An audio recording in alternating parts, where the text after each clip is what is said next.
Hello and welcome to the CyberTAP podcast. I'm George. I'm Jim. We are your hosts for today's episode. Today we're going to be talking about getting into cybersecurity. It's a career path that a lot of IT enthusiasts, seasoned workers, college students, folks of all ages are looking to this career. And I hope today's podcast will be informative and can guide you in the direction that is best for you in your career. Today on our panel, we have Ms. Carly Turow. She is the Assistant Director of our Cyber Education Programs. And we have Matthew Crain, who is a Senior Information Security Analyst here in the cyberTAP. Carly, would you mind just giving a little bit of background on how long you've been with cyberTAP? And Sure, because it's easy. I've been with cyberTAP since the beginning. So when I first came to Purdue in 2014 under the Manufacturing Extension Partnership program, which was also part of the Technical Assistance program. And then I moved over to one of the colleges, the Purdue Polytechnic, and then I was working part-time or 50% on a big project within the TAP organization and was able to come full-time. And that actually, cyberTAP coalesced around one particular strategic partner where we were able to develop our curriculum based on feedback they were giving us and requests that they were giving us. But I come via engineering and law, so as my husband likes to say, I'm not a lot of fun at parties. So I Depends graduated. on the party. And that's true. That I like to say I graduated last century, which is true, and that a lot of cybersecurity professionals today have us 90s coders to thank because we were so busy with Y2K we didn't even mention cybersecurity, so that we left, I think, a lot of those holes behind. But I'd say I was thinking a little bit about my path to get here, and one thing I noticed as a theme in almost all of my positions is being the communicator between very technical people and people who have to use technology who aren't necessarily very technical. very, very important. That's where I feel I can be appreciated in my role here, too. Well, I selfishly use the fact that you're an attorney when it helps me. So Perfect. I'm glad you Perfect. hold that credential. Not that you would ever give me legal advice. Never. I have asked, and Right. she corrects me every time. I cannot give you legal advice. Yeah. I said, come on, just It's on the just- side. No, not even But on the side. she's good about that. Well, thank you, and we'll certainly talk about your entry to cyber, leading an cyber education team momentarily. Sure. Matthew, can you describe your role here at cyberTAP? Sure. For a long time, it was just doing whatever you said. I like that. More recently, it's been taking your direction at a larger remove. So I've been working for cyberTAP for 5 years now. Almost exactly. It's like a couple weeks more than 5 years now. During that time, I've been working on pretty much all of the different kinds of projects that the professional services team has been engaged in. We've done HIPAA security risk assessments for all sorts of healthcare organizations around the state and in the nearby region. We've done CMMC readiness assessments for manufacturing entities. We've started to work with all sorts of education, K through 12, and local government entities, working on boning up their readiness for the various challenges that they face. And much like Carly was saying, communication is at the center of what we do. It shouldn't be surprising with a name like the Technical Assistance Program. All of the work that we do is about communicating about these subjects with people who have varying levels of familiarity with it and finding ways to get them from where they are to where they hope to be. Is your background traditionally cyber, or what's your? Well, no. My bachelor's is in English literature, Okay. which Should be no surprise to anyone on the cyberTAP team. startles no one Yeah. in the room. But I always make the point that it's actually a much more useful preparation for IT in general than you would expect because, well, you read a lot of books and you write a lot of papers. Well, you're consuming a huge amount of material and you're creating something concrete out of it. And any IT discipline, and cybersecurity is certainly no different, you're constantly having to teach yourself about all of the new things that are happening, constantly having to figure out how to digest all of the facets of this shifting landscape. And so a lit degree is actually a lot better preparation than you would expect for this sort of work. I followed that up with a master's in information assurance from University of Maryland. I think it's now Global College. And there was a cybersecurity component as well as a regulatory compliance component. I think it was a better fit for the work that we do here than a traditional cybersecurity degree might have been. So did you go straight from English Lit to that, or was there some time between? Oh, there was some time between. Okay. Yeah, so I have been working in various roles in IT for 30 years now. After my bachelor's degree, I've worked, most recently with Indiana University Health. I was working in Bloomington Hospital, helping to keep things running down there for them. No, there was a big transition from I should probably make some money to help keep my family alive. Fair. Yeah. To I really need a career and I need to focus on one particular IT discipline if I want to make that a realistic goal. Yeah. I picked cybersecurity because I knew just how much help the field needed. And I knew that it was going to be a place where if I could demonstrate some talent, it was going to be something that would take care of us. So I think just an observation right out of the gate is that 3 of the 4 of us at this table do not come from a traditional IT cyber background. I think George is probably the only exception here. And if we're talking getting into cyber, it sounds like at least the 3 of us kind of fell into it. Well, I don't want to say fell because I absolutely pursued it. Yeah. Like a growling dog after a mailman. That's the only way you do So things. but then all right, so what was your motivation then from English Lit to growling dog after a mailman? Oh, so English literature, the traditional picture of what English literature is going to prepare you for is to teach college classes in English literature. Right. But I knew that I wasn't going to be going on the professor's track long before I graduated with my bachelor's degree. And I had been working off and on, certainly long before that point, in IT. So that was kind of the IT side was kind of an adjacent interest, side hustle to English Lit to fund the passion. Yeah, yes. Well, and to know Matthew is to know that Right. he is a very technical, deep diving individual, whether Yes. that is board games, miniature painting, 3D printing, Right. lots of very specific, technically enhanced hobbies, I would say. Chinchillas count too. Intellectual They have their hobbies own too. Intellectual hobbies, Yeah. right? Right. So, and I see cyber as it's a career, but it's also it's a lifestyle. So Yeah. the way that knowing Matthew now for 5 years, knowing how he manages his household and his son and just other aspects of his life and privacy preserving.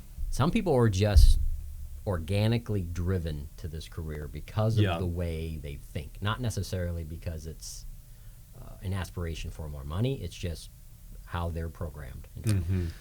Yeah, it's a chicken and the egg sort of situation, but the way that we perceive the world is actually so central to this pursuit. Even when I'm out at client sites discussing the kinds of work they need to be doing on a day-to-day basis, I'm always advocating for no better way to put it than a certain minimum level of suspicion in their day-to-day work life.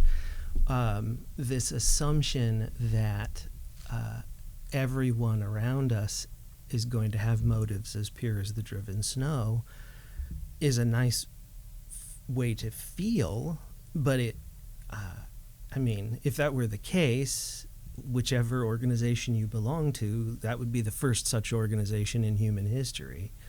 And so that minimum level of suspicion, that why are people doing the things that they are doing? Why are the things that I'm seeing happening in the way that they are happening? That interest and inquisitiveness is really at the heart of everything that we do, and certainly the heart of this discipline. Healthy distrust. I mean, we're punching it up for dramatic effect, but yes, wondering what's at the root of things. Yeah. Right. When I think the way we do it in education too, we talk about that it's not just what you're learning there, but it's how do we graduate students with an adversarial mindset. So even if you're not technically able to solve the problem, that's that distrusting though. It's like, classic fishing, right? Like, is this a trap? Why would I get this message? Right. And I think, I'm far from a cyber expert or cyber professional, but I'm obviously adjacent to it. And I think part of my history and my background is mechanical engineering technology. So my whole understanding of everything is a process, how to, either reverse engineer or figure out how things work. And I think there's a component of it that's also that, the mystery of, wait, how did this puzzle come together to make this happen? And I sure as heck don't understand it, but it's intriguing, and it's kind of a pursuit of that constant changing environment of, wait, hold up, they're doing it how now? And it's neat to figure out the steps. Definitely a lot of similarities. Like that reverse engineering, you get a piece of malware. Yep. What's it doing? Why is it doing it? Who's it talking to? Yep. How do you break it down to the individual components? Right. And even from the tool side, like, how do you break it? As a kid, I was always that kid that took everything apart, may or may not have put anything back together, but just to see how it works. Sometimes you figure out more from breaking it to figure out how it works. And I feel like there's a component of that on the professional side of finding the limits of a certain tool. And we have that too, where we tell our students, especially in the more advanced classes, that we want you to fail a few times. Right. Because that way you're actually learning. If you go in and just get it right the first time and haven't been challenged, then we're not really giving you any more than you walked in here with. Well, and in cyber education, there are probably multiple paths that you can take to solve the problem. Doesn't mean the path that you took is the optimal path. And if you don't fail along the way, you aren't learning the other possibilities. So I do like that statement. And I know I've learned personally way more in my failures than I ever have in the successes that I've had. Great. So how would we describe a day in the life of someone working in cyber? I know that we have a very narrow focus, right? We work in education and professional services, but anyone willing to offer maybe an anecdote or kind of what a new cyber professional might expect in their career? Well, I suppose I probably am the newest around the table, so I'm the likely target for this particular question. The thing that surprised me the most about my day was just how much learning I hadn't completed by the time that I sat down.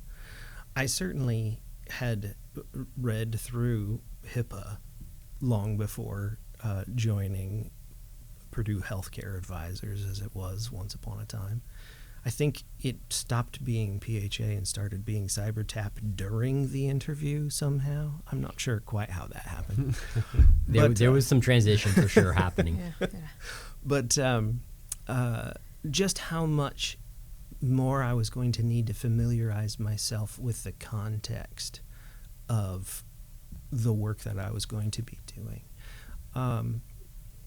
And so I mean, I was well prepared to keep teaching myself new things, but I was surprised by how much more new things I was going to be learning even on my first days. What the average day is like, I don't really have any average days. We have so many different kinds of work that we do that on one day I'll be trying to massage a VM back into shape to be able to try to break some more passwords for one client, or I will be preparing presentations. I was two minutes late to get into this particular recording session because I was just giving a final project presentation for another client earlier today. Or I'll be traveling all over the state trying to get a better understanding of what the physical environment or the work environment or the administrative control flow for particular entities. I think you bring up an interesting point there, though, because another draw and personality trait I've seen is people who like change every day. No day's the same. And granted, our group is, in the professional service we offer, I mean, there is some extra nuances to that make every day different. But I think cybersecurity in general kind of draws that personality who doesn't want the same mundane day. Sure, there are mundane tasks, but I feel like it's ever evolving to the point that it is really hard to describe what the average day is. Yeah, and in the age of automation, those mundane tasks, we try to automate so that they take care of themselves. Right. It turns out that mundane tasks tend to be the sorts of things that humans are terrible about and computers do very well. So if we're not automating them, we need to look at our life choices, right? This is an excellent point. I mean, all of IT, because the landscape changes so readily, so commonly, all of IT tends to lend itself to people who are interested in variety. But cybersecurity is probably the most rapid change of any of the disciplines in IT. And I think that that's probably going to stay that way while human hearts are capable of evil. I suppose. For sure. Right. So forever. If I could if I could repeat what my 13-year-old sees of me when I work from home occasionally is, Dad, you just sit at the desk all day. Like, aren't you fighting bad guys?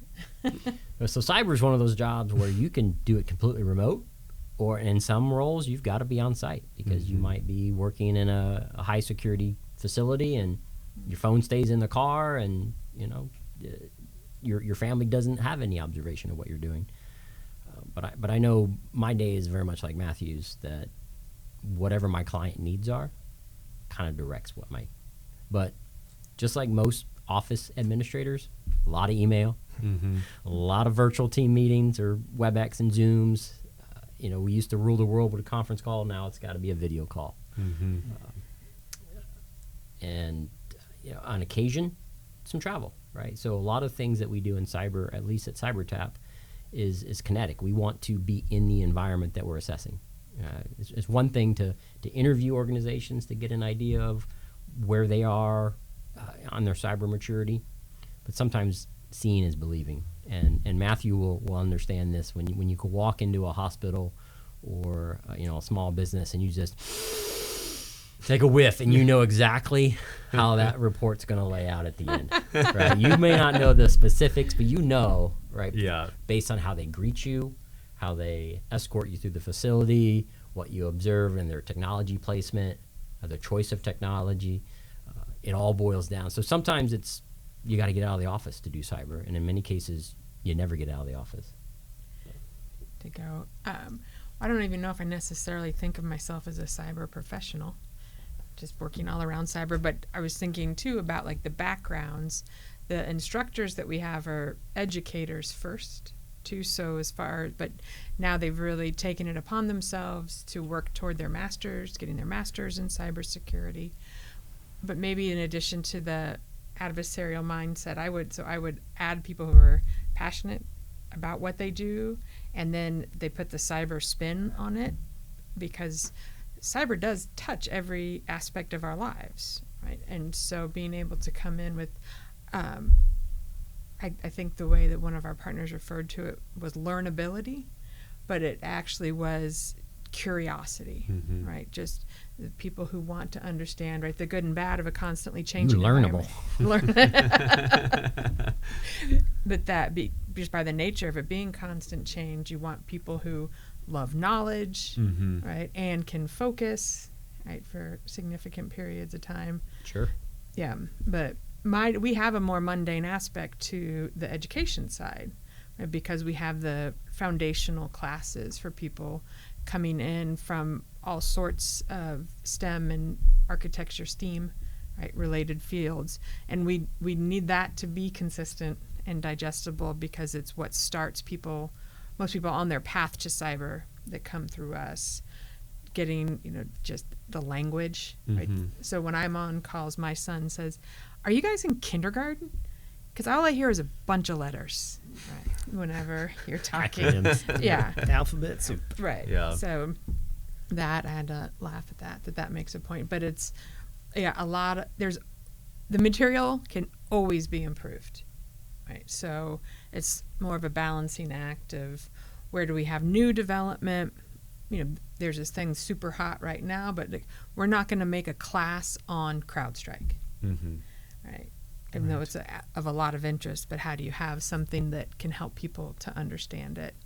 I would say, so yeah, it's a lot of learning on my part too. Yeah. For what the guys do, and then traveling and making connections. And I feel like one of the things we talked about earlier when we were riffing on this is how much it's about connections, right? And especially in a security field, people need people they can trust, and you trust people that you know.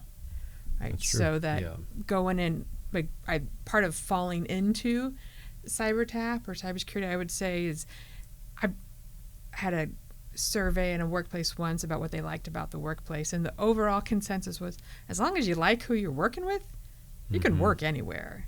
Right. Really. And so our motley crew, right, come together through people knowing people and getting to do maybe some work tangentially. But I would even say another thing in my career path, like every move was from talking to people. Oh yeah, 100%. Yeah, that maybe that first job, it matters exactly what your degree was and your GPA. Yeah. But from then on, it's about showing that you're reliable, right, accountable. The whole who you know thing couldn't be more true. Yeah. Especially getting around cybersecurity and IT, and I think Yeah. that's where you're saying communication and the networking is huge. Yeah. Because a lot of people ask us how do we get into it? Well, start talking with people. Yeah. Show some interest. Yeah, because I can't imagine a company is going to hire an unknown quantity without a lot of vetting. Right. Because it's part of why what we offer hands-on is different than what the degree programs can, because we can put people into SOC environments, where there's just no real opportunity to get that. Yeah, those platforms don't scale to large cyber programs. Yeah. Right? So. Yeah. No. Well, the other thing too that it's not really about kind of your expertise, or you guys both touched on it too. It's more about your personality trait, and being inquisitive and into the puzzle and the challenge, and how well you can communicate. If you can even just communicate or bridge the technology to layman gap, I mean, I feel like that in itself is worth something. And because another thing when people say, well, how do I get into it? It's like, well, look at our team. I'd be hard pressed to maybe find 5 people on our staff that have traditional IT or cyber backgrounds, but all of us are working in and around it. And so I think it really has a lot to do with more of a personality than a particular. It's possible that the technical skills won't come to the fore, that they won't materialize. Right. But generally, the technical skills are going to flow directly from those interests and Exactly. personality Yes. traits. And for at least 50% of my job, the technical skills almost don't apply. Mm-hmm. There there are absolutely situations where the technical skills are critical, but more often than not, it's about explaining to someone who's very early on their cybersecurity journey. It's about explaining to them why these subjects are important, what the risks might be of not paying attention to these concerns, what the potential benefits to them are going to be if they take these things seriously and make the right movements now. And that's all about communication skills. That's all about being able to communicate those ideas in ways that don't just make sense to you, but are easily digestible by your audience. Yeah. And that was the other thing that I appreciated we were talking about with how do you get into cyber is it's not jumping into the sexy jobs, right? The ones that you see on the TV shows, right? There's every new graduate I speak to or someone who's asking for a mentor on social media, I always start the conversation, what discipline in cybersecurity excites you, that you align with, right, that matches your personality? Oh, what disciplines are there? All right. That's a red flag to me, right? Because there are three main forks, right? You've got the defensive side, right? The folks that are managing, configuring, monitoring information technology environments to, keep them safe and secure. You've got the offensive minded, right? They want to test those defenses for the good, and sometimes bug bounty. So, going after software and technology to find bugs is offensive, but it's not necessarily pen testing. And then you've got the GRC, the governance, regulation, and compliance, right? Those are the folks that keep all our businesses legal with privacy laws and regulations. And then you have the investigatory side, right? Where when bad things happen, either digital forensics or our incident response, those folks come in and try to get to the root cause of what actually happened. So those are your four main, and within those, there's lots of specialization, right? So if you want to be a pen tester, well, do you want to be a network pen tester? Do you want to be a web app pen tester? You want to be an operating system pen tester? Every one of those silos requires extensive expertise to do it well. So when you get someone who is, I don't want to offend anybody here, but they come from a non-technical background. For instance, I've had a student reach out to me. They were waiting tables. They did a 2-month boot camp, and now they want to be a pen tester. Sorry. Managing your expectations is very important because you will apply for hundreds of jobs. And unfortunately, the community is kind of split 50-50. And so 50% of the community is like, cyber is not an entry-level job, right? So sorry for all of those graduates that just graduated with a cyber bachelor's degree. If they didn't do interns and they didn't do summer jobs and they don't have any sort of formal on-the-job IT experience, they're going to be very hard-pressed finding. And we've seen that from all sorts of graduates, even some of our own even. And then you've got the other half of the community that says, you know what, we need to be bringing these folks in under our wing and training them and mentoring them. And I align with that side of the community, but the reality is cyber can be a very high-stakes investment. If you don't have cyber resources already in your organization and you're hiring your first cyber professional, who's going to train them?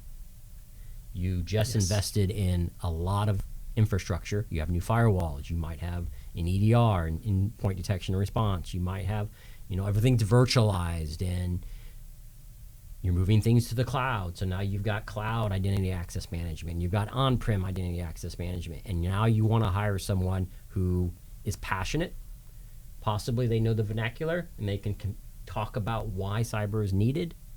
But, hey, Jim, I need you to go fire up a new VLAN, connect it to our Intra ID over in Azure and make sure that this user group has all these permissions. Yeah, I need that done by Friday. That gives you time to It would find take me someone. at least 3 days to figure out what a VLAN is. So I don't want to say it's not an entry-level job because there are lots of jobs that can be. And I'm interested in your guys' idea, but speaking with Joe, a member of our team earlier, I asked him, what are some things that you think someone without a technical background but has strong interest in cyber could be doing. And he said things like asset inventory. Right? It doesn't take someone with a cyber security degree or computer science background to walk around with a clipboard and jot down MAC addresses of all the devices you have on your shop floor, or go inventory all the medical devices you have in the hospital. So we know what their MAC address is, what their IP address is. Very simple playbooks that you can teach anyone to do, but has significant cyber value.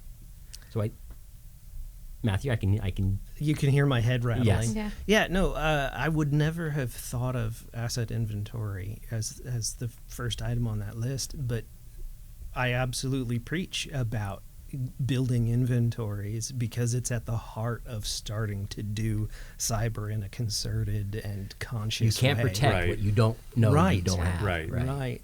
No, you make an excellent point, and I like spending some time thinking about whether cybersecurity is an entry-level job or not, because, well, we've already said you have to constantly be teaching yourself. It's constantly new. It's an entry-level job for all of us every day. Yes. For at least some part of it. But do you have anybody on staff who can do the training? I would argue that if there was ever an organization that is prepared to do the training for an entry-level cybersecurity position, it would be cyberTAP. But to my knowledge, the professional services team, in the 5 years that have been here, we haven't ever hired an entry-level person. And I'm not trying to say that you're not walking the walk. I'm saying that it's got to be as challenging as it seems for new graduates to get that first opportunity. Because in even an organization that might find it easier to train than another is, of course, looking for experience, is, of course, looking for people that they think are going to have no challenges, or at least the fewest possible challenges right out of the gate. And so I'm sure that there are a lot of new graduates out there who are very demoralized at this stage in their job search, right?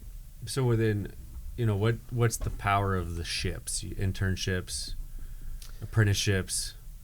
I mean, is that a necessary step, or is it at least maybe a leg up on people who don't? Because, I mean, I've had emails that'll say, hey, I've done this, certification, I've done this, certificate, I've done these things, now what? And my answer is usually, well, look in your local area, see if there's internships available to get that foot in the door, because if you don't have any experience, they're going to brush you right over when it comes to a resume.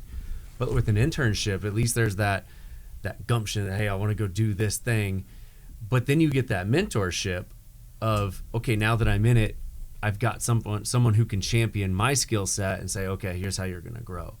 But I don't think it's necessarily a required step.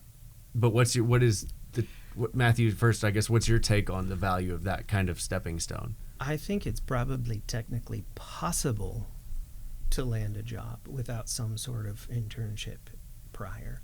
But I can't imagine a situation where someone that has an internship background is going to be superseded by someone with just education. I think that minimum level of experience is incredibly valuable. Now, I would argue that those mentorships that you were referring to, those relationships might be even more so. And so while you're engaging in those internships, you definitely want to be building the relationships with the power centers in whatever organization that is, because they're the ones who are going to be validating those internship activities. And so we're right back at what Carly was saying earlier, who you know, and kind of that professional, personal communication network. Like if there's not a person who is your advocate at the location, you're not going to get much out of it, but you're also not going to get the person who can attest to your abilities. And the other thing I was going to say, instead of just the ships, is clubs, right? Because you think about when you're a freshman or a sophomore, if you're in traditional college path, those people who got to know you when you were a freshman and sophomore, they're hired at other places. So even your fellow students can help you down down the road, to keep that in mind. Great point. And there's other things. So the ships are very important, right? It makes you a better interviewer. Even if you didn't have a good internship experience, but you can speak to the projects you worked on, Right. what worked, what didn't work. Because I ask every one of my interviewees, give me an example where a project failed. How did you handle it? Or tell me a time when a project was successful. You can talk about that from an academic perspective or a home lab, do-it-yourself type of project. But if you can speak to you've done this in a place of work, it to me as a hiring supervisor, it carries a lot more weight. Right. And I think too, as a student too, you can learn what you don't want to do. If there's a particular company that you are like, hey, I have to work for them doing this thing, and you go and do it for an internship and be like, wow, that sucked. Yeah. At least then you do have, the what not to do or what to do story to tell at your next interview. But also you potentially just ruled out a career move that If could you have do an taken you down the wrong internship path. and you find yourself basically creating identities and resetting passwords 8 hours a day, you might realize, you know what? I don't want an identity and access management role because as an entry-level person, I'm going to get stuck with all of that work. I'm not going to be the person, architecting single sign-on and configuring MFA. That's going to be to a more senior personnel. But you brought up certifications, right? And I think we can't talk about getting into cyber without talking about certifications, because there's certifications for anything and everything these days. And I have an opinions of certifications, and I want to share it last. I want to taint your guys' opinion. But Carly, I know that a lot of our students will ask, hey, I've got this certification or that certification. Do I still need a foundational class, or do I need an advanced hands-on class? If I was a student, how would you, or someone aspiring to be a cyber professional, what would your be advice to me as it relates to gaining a certification of some kind? So I think within our classes, part of when people have had some IT, but they're not necessarily cyber people, we make available our test to be like, so why don't you see where you stand really first? And because so many of our people and like our generation, like none of us are cyber native, right? That so even if you've worked in IT for 20 years, it doesn't necessarily mean that you're up to speed on cyber. Correct. And so with getting the certificates, I see certificates as a shorthand, right? Sort of the way I explain even degrees, right? It's that I can do hard things for a set period of time and I don't give up. And that the certificate says that I know how to follow the rules, right? And that I'm willing to play the game, right? Because they each have a quirk to them about, whether it's super acronym heavy or if you have to remember what every single port is for. So, taken at face value, it says you're a good test taker, right? And you know how to study, really, more than anything. But there are also, when you're submitting your resume and they're just doing, an optical scan, they might just have those letters. It might be a hard requirement, right? Yeah. Whether it's good, bad, or indifferent. Yeah, we kind of think of it as a necessary but not sufficient, because you will learn things, and even with the certificates, if you're like, oh, this is sort of BS, but yeah, you know what? A lot of work is BS too. Not here, Sure. because that's what I was going to add about here. Going back to if you like the people you work with, you can work anywhere. But we work for a major institution. There's just stuff you have to do, and that's something that I would look for also in an employee, right? Is like somebody who understands there's just stuff that has to get done. Yeah. Right?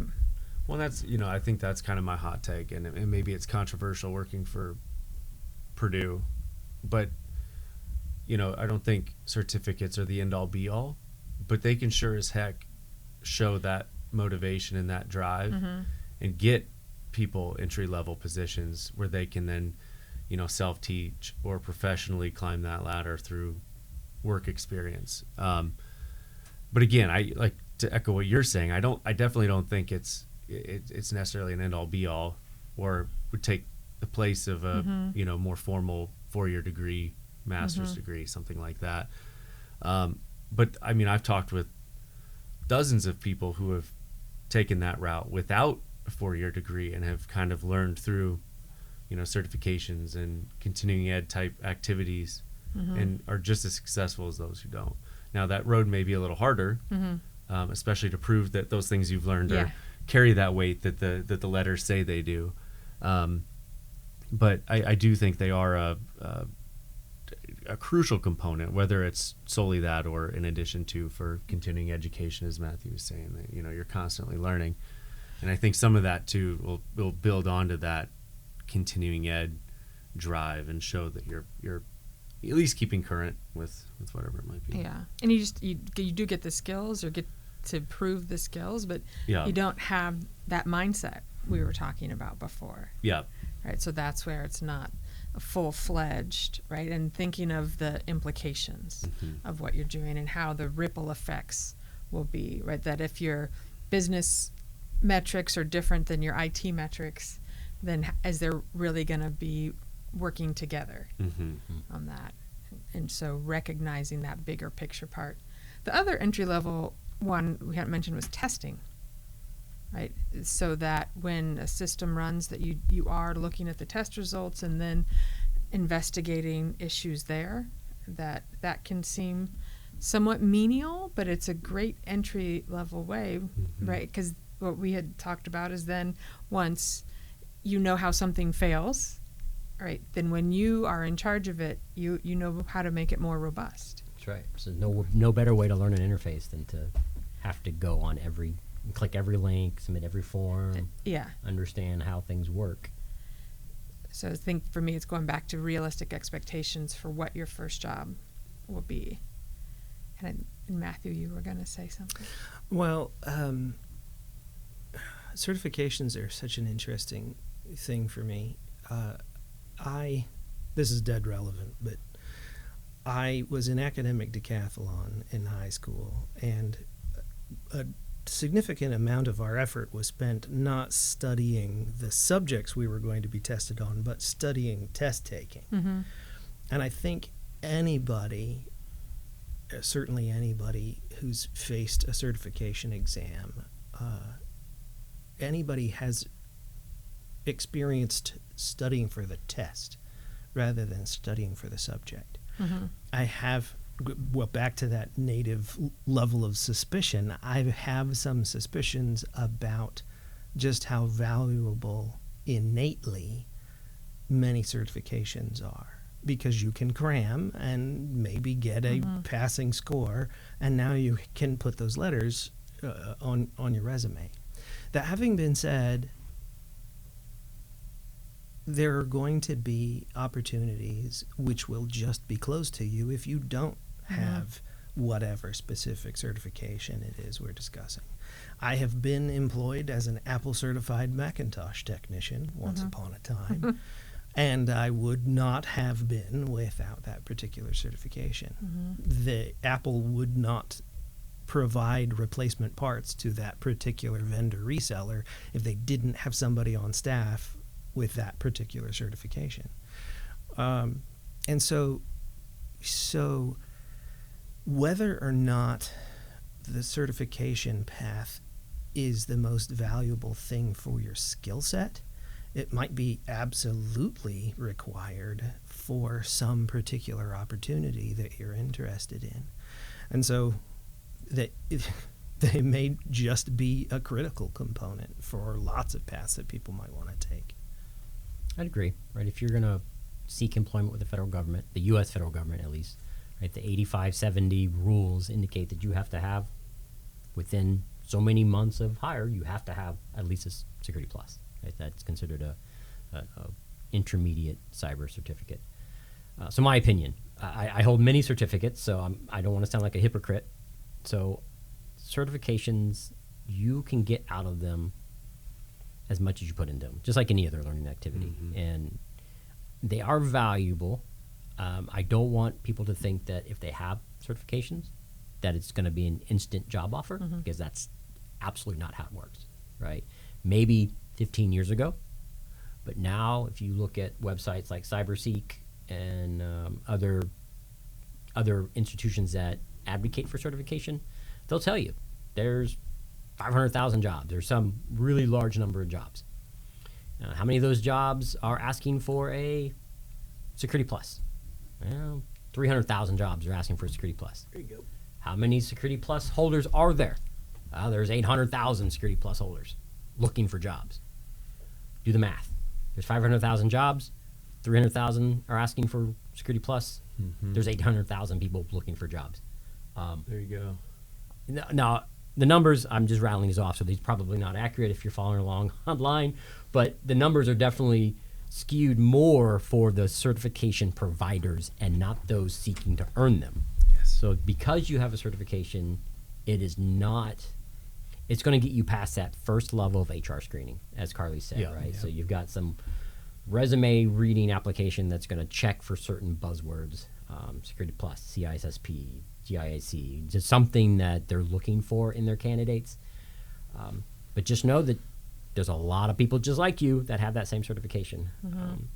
What I like about security certification specifically is that it lets me know as a candidate that you are choosing this as a career, right? When I was a young sysadmin, I went through the Microsoft route. I got my MCSE, not because I was necessarily interested. It was sort of things that the job market kind of pushed at the time. And when I got into cyber, it was like, oh, well, you got to start earning these cybers. Because when I got into cyber, there were no degree programs.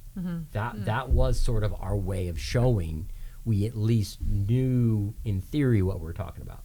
None of the exams back then were practical, right? There was never, here's a virtual host, do something on it to show that you have competency.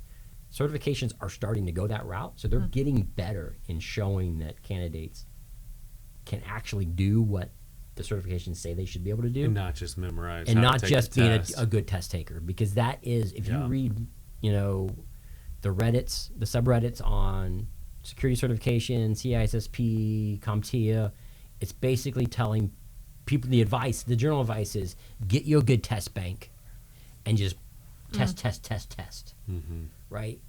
You're not, to Matthew's point, you're not learning the content. You're learning how to game the test system, right?